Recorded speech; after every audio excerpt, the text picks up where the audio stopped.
Hello and welcome to Real Reviews. My name is Jameson Rabbit, and the man seated next to me, he puts Carolina Reapers on his cereal. His name is Mike Roth. I don't even know what that is. Carolina Reapers? What? Those are the hottest of hot peppers. Oh, you are correct. Yes. I know you like your hot peppers. I do love my hot peppers. I upgraded to the Trinidad Scorpion. Ooh. Yeah. So it's a little bitter, but it's all pain, and It's all pain. It's great. That is amazing. And next week, Mike will eat one live on air. You can't wait to see this. Should wait until I snort it up. Clears out the sinuses. Nothing makes you feel alive like immense, stupid pain. We are going to do that for our telethon next year. We're going to have a little telethon, raise some money, pay enough to get Mike to snort up one of these peppers. I'd probably go pretty low. That's awesome. This week, we've got a few movies to talk about. But first off, we have a little indie spotlight to get into, a little loco flavor. We have a movie that I caught the world premiere of this week from writer-director Jeff Lyon. It is Main Street Meets. Main Street Meets finds this young girl, Cherry, who her car breaks down out in the middle of Nowhereville, America. She is stuck in this little town. She's put up in a house, a room to rent above the local butcher shop. She, in exchange for free rent, she decides to work in the butcher shop. And we get to meet the owners and proprietors of said butcher shop. Now, this trailer here doesn't really represent the movie. This is their teaser trailer. And I'll explain to you why we're seeing what we're seeing in just a moment. And it's a family-run butcher shop that's kind of come on hard times.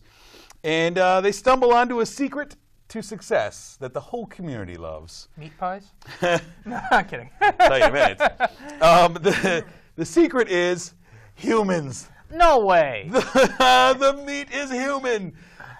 It's a really fun genre movie.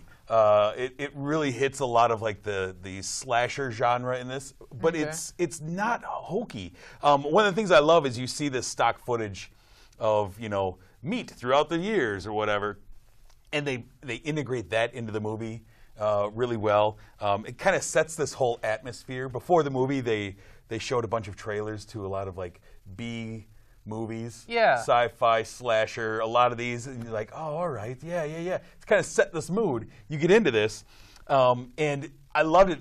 First off, there's a lot of great local locations. There's a bunch of diner scenes that are shot in the Fair Oaks Diner here in Madison. Oh, nice. So you recognize a lot of things, like, hey, I've been to that Bud's Auto Service. And it's a dark comedy, and one of the things I really enjoyed about it is the cast was really good. They did a great job of casting the girl that played Cherry, who's supposed to be the lead, kind of the innocent girl in town.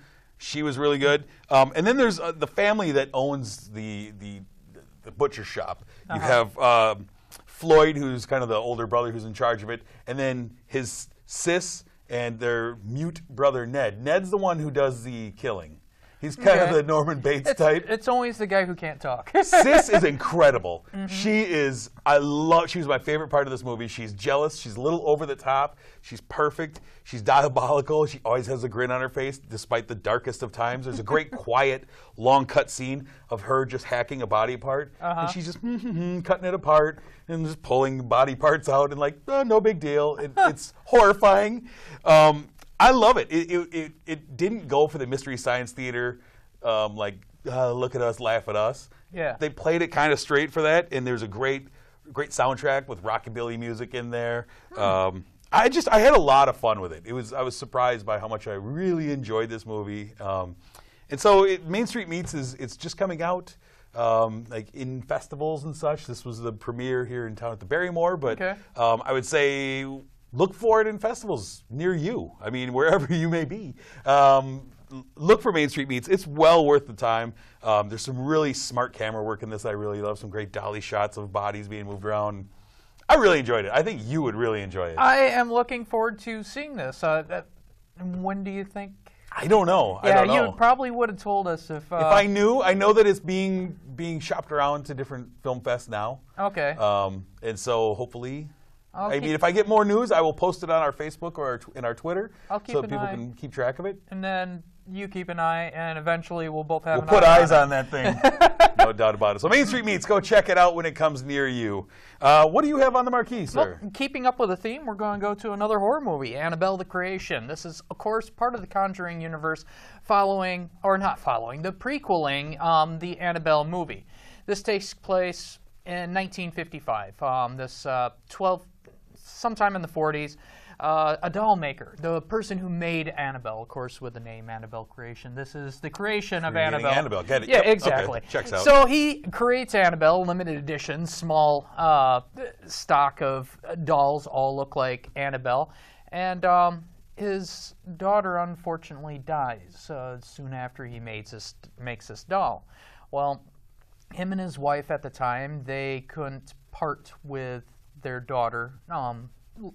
Of course, it's a tragic event. So they start summoning the demons, trying to get in contact with their daughter again. And unfortunately, in horror movies, that never goes well. No. So what happens is they invite what they thought was their daughter, Annabelle, to go ahead and live inside this doll. What can go wrong? Well, everything went wrong. Annabelle was locked into a closet with scripture all over the walls, so Annabelle could never escape until a nun with a bunch of orphans decided to come in and live in the house. And of course, kids that will be kids, they'll go places they're not supposed to go, and sometimes they let out vicious demons that kill everything. Basically, that is your movie. Keep on going with that. Of course, like all the Conjuring movies, they do introduce characters that they want to do in the future. The Dark Nun that we've seen in the last movie makes kind of a reappearance, I think maybe twice, once in a photo, once you think she's pushing that wheelchair. Okay. You have a little girl that played by Talitha Bateman. Her name is Janice. She is a girl that had polio, and she is in a wheelchair. And that's pretty much who Annabelle decides to pick on throughout the whole movie. I know. Sounds crazy scary to me. But tell you what. Why you got to pick on kids? Tell you what, I like this movie a lot better than the last Annabelle. Yeah? I thought this was shot really well. I was going to give this a higher score, but the reason why I scaled back is the Conjuring universe, to me, is now starting to feel a little bit like Marvel, where everything is tied in, and they're kind of pushing for other movies with little showcase and stuff.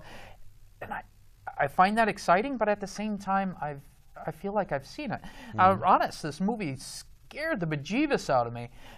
It was shot really well, beautiful, but I don't know. I think I might be getting tired. I've heard good things about this. I unfortunately wasn't able to make it to this one. I was hoping to. And yeah, I think both of us were kind of lukewarm on the first Annabelle compared to the Conjuring films. Like, it was okay, but wasn't great. Yeah, there's things that you like how they use light, how they use sound.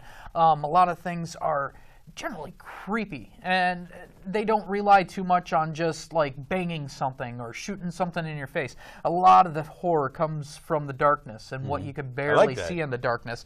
And these things are all shot well, but they're kind of feeling all like the same. This one is better than the last, though. And if you like the last Annabelle or you like the Conjuring universe, you definitely have to see this. So what did you give Annabelle? I gave 3.5 stars. I was hedging on 4. This was a really good movie. Awesome. Yeah. I'm going to have to check it out because I do enjoy these films. And, it's good to hear when I saw your score, like, oh, all right, I like this. Yeah, this wasn't like the last Annabelle at all. That's good. I mean, we liked it, but it wasn't like we were woohooing about it. Yeah, exactly. Yeah. Speaking of woohooing about great films, the next movie I have on the marquee is The Nut Job 2, Nutty by Nature. You don't say the colon. Oh, you don't? Never. No. So, The Nut Job 2, we bring back your friends from the first Nut Job, if anyone cared. We have Surly, voiced by Will Arnett again, comes back, and he has discovered a lifetime supply of nuts. The nut shop on the corner has gone out of business and left a lifetime supply of nuts. And everyone, this is so easy. We got nuts forever.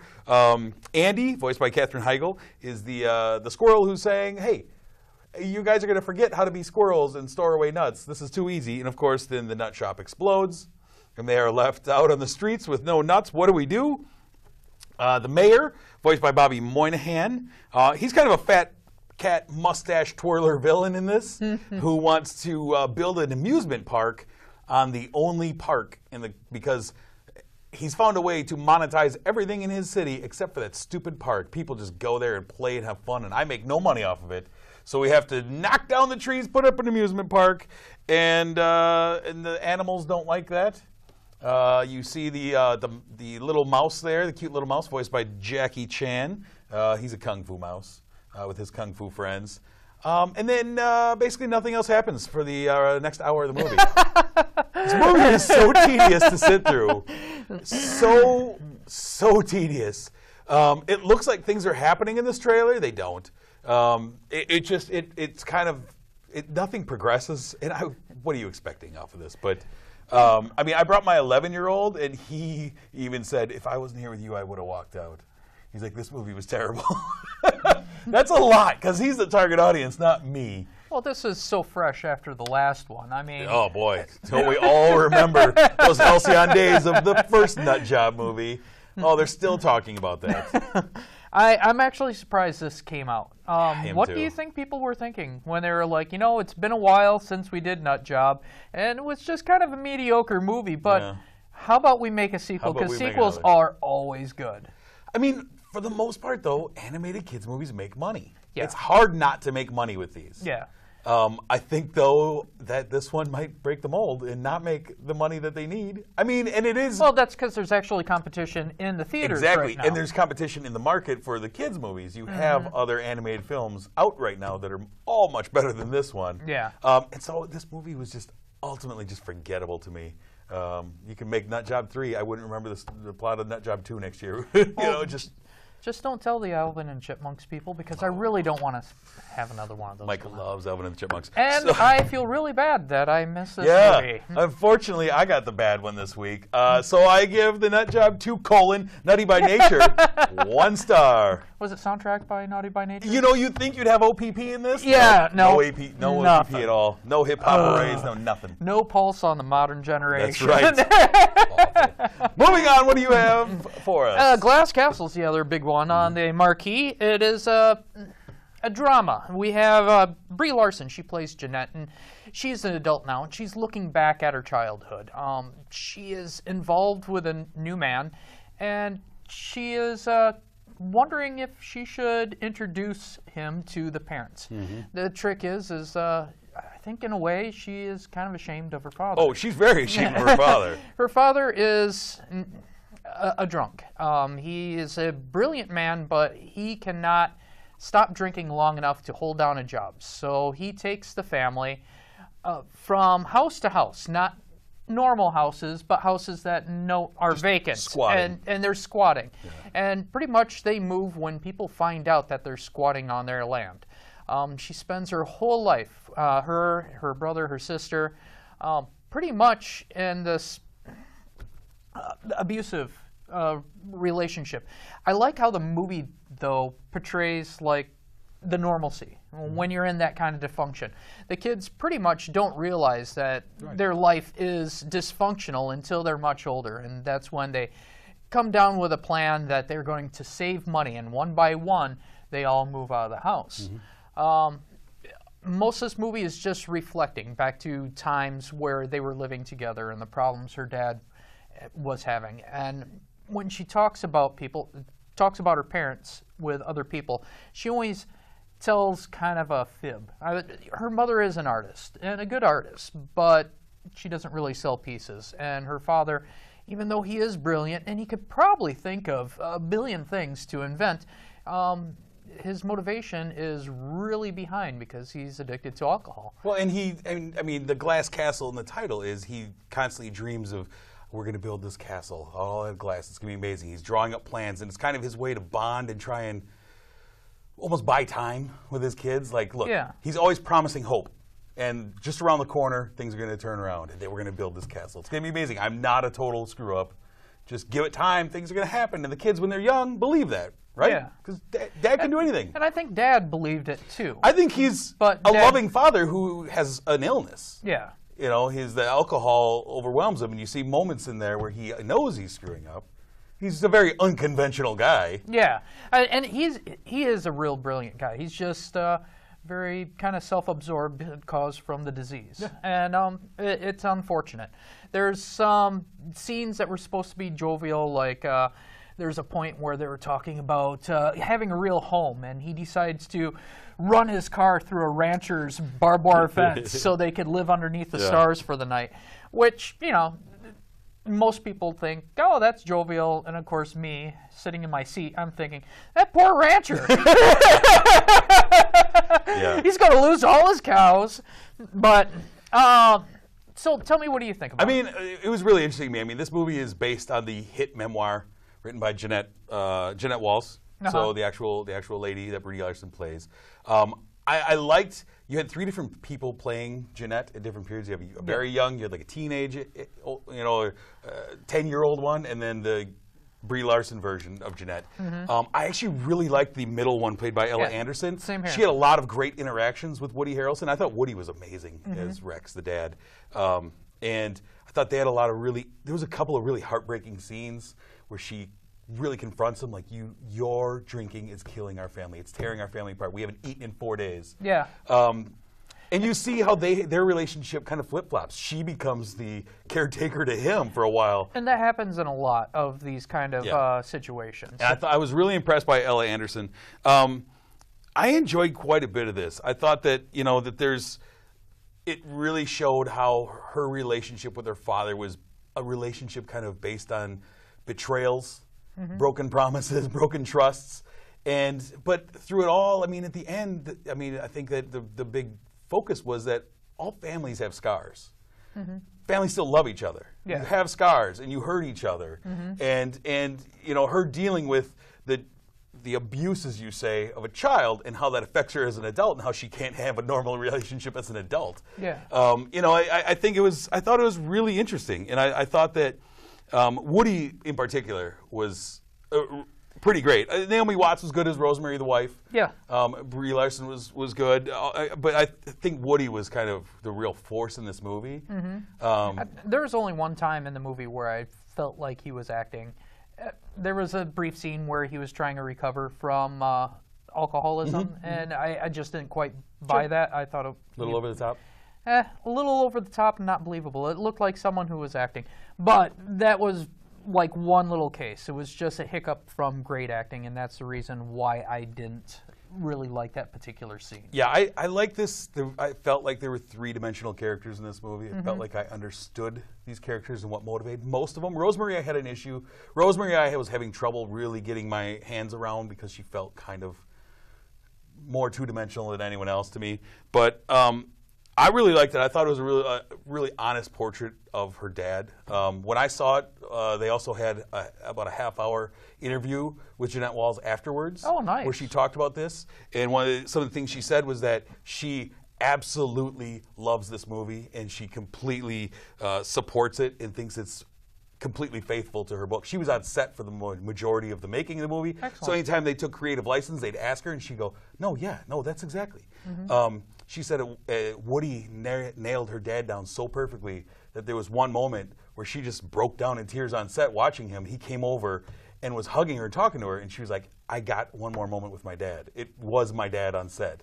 So things like this, like the paintings that were in the movie were her mom's actual paintings. The clothes that Brie Larson wore were her actual clothes that she took out of a trunk. All these things really made me, because when you watch a memoir, a biopic, you go, well, how much of that is really true? Here's the author, the lady who's there, she says, this is what happened. I rubber stamped this 100%. That made me enjoy it even more afterwards. I wish I knew that beforehand. I really found it hard to just kind of be in the moment with this movie. It was a good movie, good acting, great locales. The dialogue wasn't really catching me. I wanted it to. I wanted to feel all the emotion, but I just couldn't get into it. I really can't figure out why. I don't. You have no soul, Michael. That's I why. guess not. I have no soul. Yeah, I really enjoyed it. And I've been kind of hedging between different scores. Ultimately, I gave Glass Castle 3.5. I'm like you with Annabelle. I was 4, 3.5, 4. Yeah. I'm right in there, so I have to go with the lower score when I do that. So 3.5 stars I end up giving it. Everybody's going to be disappointed. I gave it a 2.5. I really can't tell you what I did not like about this movie, but it just didn't connect with you. It didn't connect with me, and I ended up just kind of passively watching it. Sure. Sometimes that happens. Yeah. Yeah. That's too bad. I know, it is. I feel kind of robbed. I could sit and watch Woody, though. It feels like he has mastered this role. Yeah. Just the kind of unconventional anti-establishment. He actually could fall into a lot of roles. He does comedy really well. He does drama well. I love him. I love Woody. He's a great bartender. Yeah? Yeah. Well, you watched Cheers. Dang it. I can't believe I didn't catch that. All right, let's take a look back at another movie that deals with some unconventional families, some dysfunctional families with a father figure that not everybody loves. Let's throw back to 2001 with the Wes Anderson film, Royal Tenenbaums. This movie, we have Gene Hackman as Royal himself. And his family, full of former child prodigies. They all reunite because Royal has returned to their lives and said, I'm dying, and I want to make things better. And the family unites against the patriarch of the family. They all are in unison going, we don't like him. It's such an amazing cast. You know, Angelica Houston as the ex-wife, Gwyneth Paltrow, Luke Wilson, Ben Stiller, Bill Murray, of course. Just so many. The cast is so deep. And, you know, Royal tries late in life to change, and he tries to be the dad that loves him and connects with him. But he understands. He's like, yeah, I'm a terrible dad. I love Gene Hackman so much, and he is great in this role. Yeah, it's just the cast is so much fun. I really like this director, Wes Anderson. He always does these really cute, quirky films, but they're not cheesy. They're just fun and unique. And you know a Wes Anderson film when you see it because there's so many hallmarks to his style, and this one was kind of the first one. I mean, Rushmore was a big one, Bottle Rocket not as much. This one really locked in the feel of a Wes Anderson film going forward. I mean, now you see, you know, any of a Moonrise Kingdom or Grand Budapest Hotel. Like, or commercials. That's a Wes Anderson film, for sure. And he's one of these directors who finds a cast that loves working with him, that he loves working with, and he just carries them movie to movie. Hey, gang, we're making another one. It looks like he must be a fantastic person offset because he has a stellar ensemble whenever he goes. When he does Moonrise Kingdom, he had Bill Murray, but he also grabbed a couple of other. There is a huge spider on the wall. Look out. Okay. Yeah, I mean, Wes Anderson's one of my 5 favorite directors, and this is this was the first film of his that I really fell in love with. I liked Rushmore, I liked Bottle Rocket. This is the first one that made me really fall in love with Wes Anderson. Then going forward, I mean, Moonrise Kingdom, Fabulous Mr. Fox, those are some amazing movies. Royal Tenenbaums, though, was a lot of fun. Go check it out. You are distracted by the spider. I am very distracted by the spider. I am so sorry. You'll be okay. It's not going to do anything to you, I promise. It's got to come through me to get to you. Yeah, I'm not. Normally, it's okay. I'm not going to talk about it. You did not watch a show so that you could Mike is terrified. Watch me. I'm not terrified of spiders. It's just. All right, let's take a look ahead at what is coming out the weekend of August 25th. We have a few movies coming out. First one is All Saints. It's your new faith-based movie about a man who turns into a pastor. Okay. Brings the usual cast back together for that. The next one is Birth of the Dragon, the new Bruce Lee. You ever seen Dragon? Remember that movie Dragon came out in the 90s? Yeah. I really enjoyed that movie. Yeah, it was a great movie. That's the reason why they shouldn't have made this. I was thinking that as I was watching it. Like, Dragon still holds up. I watched it recently. Still holds up. And this one, according to what I've seen on the previews, does not look like it's being acted well or performed well. But Maybe that's me. Maybe We'll see. Maybe when I go to this, I'll be like, "What? What You'll be was standing Legend? on your seat like, yes! The Bruce Lee story? What was that?" Pumping your fist. Ah. The next movie we have on the marquee, August 25th, is Leap, the animated movie about a young orphan girl who wants to become a ballerina. It doesn't matter if it's good. It's going to make money, right? It sure is, because I'll be there with my daughter. She is excited to see this. Oh, nice. Anything with ballerinas and princesses, we're definitely seeing. So Leap is coming out. And then, last but not least, in a smaller release, a movie who I expect to see some Oscar buzz just because of the cast. Tulip Fever is a period piece that stars Alicia Vikander, Christoph Waltz, Cara Delevingne, Dane DeHaan, among other people. Yeah, looks interesting. Oh, it sounds interesting already. This will be the second movie within a month starring Cara Delevingne and Dane DeHaan together. After the success of Valerian, we have another one together. So those are the movies that will be coming out August 25th. Before we leave you, of course, we want to thank our sponsor, Marcus Cinemas. The Palace here in beautiful Sun Prairie is an amazing place to go see a movie, even if it is the Nut Job 2. Yeah. Still enjoyable sitting in those dream loungers. It's really not about you. It's about the children. And My child wanted to walk out. And that's what you will be saying when you bring your kid there. Yeah, we love the Palace. Thank you for sponsoring the show. If you want to find us, you can always find us on Facebook. You can find us on Twitter. Just search Real Reviews TV, at Real Reviews TV on Twitter. You can find us with our shows in beautiful crystal clear HD. If you go on to the YouTube, search Real Reviews, KSUN, KSUN. That is our parent station here.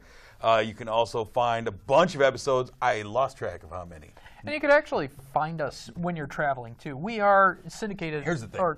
You what's can that? travel around the country, especially the East Coast. Go up and down the coast. Find us all over the place. Because for some reason, them East Coasterners, they love Real Reviews. Goes all the way down to Atlanta. I know we're played in Atlanta, From the too. tippy top of the country in Searsport, Maine, the highest point in the country. Wow. All the way down to Fulton County, Georgia, you can see Real Reviews. Wow. Stop somewhere in Massachusetts. I hear we got a few affiliates out there.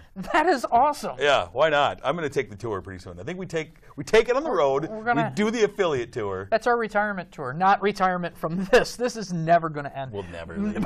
But retirement from, other things that we have to do during the day.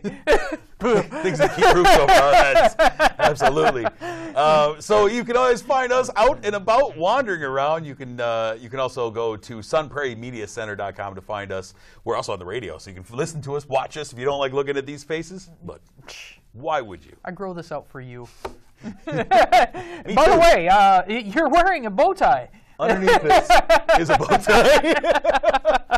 Yeah, I didn't think about that when we came in. Bow ties don't show up under the beard. No.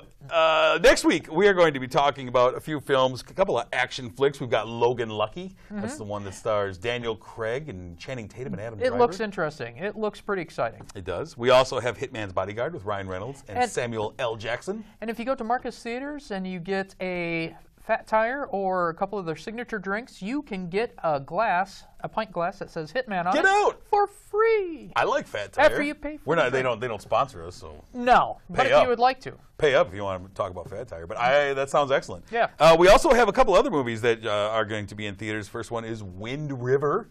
And then a movie that I've been looking forward to for a while because it looks insane, Brigsby Bear. What's that? It's some comedy. Starring Kyle Mooney from Saturday Night Live. Oh, okay. Yeah, it looks insane. I'm looking forward to it. All right. See, insane could go a couple of It directions. could absolutely go any direction, just like this show does, and this spider that's still next to me. No, it went behind the curtain. You've been watching it this whole time. No, I have. It's the contrast. It was an extremely white curtain and a very large spider. Mike, there's no white curtains. This is a beautiful set. Don't You're right. peel the curtain back so people we can see are that. sitting in a theater filled with velvet seats. Absolutely. It's beautiful. Rich velvet. What is that, velvet? All right. Until next week, though, my name is Jameson. I'm Mike Roth. Thanks for watching.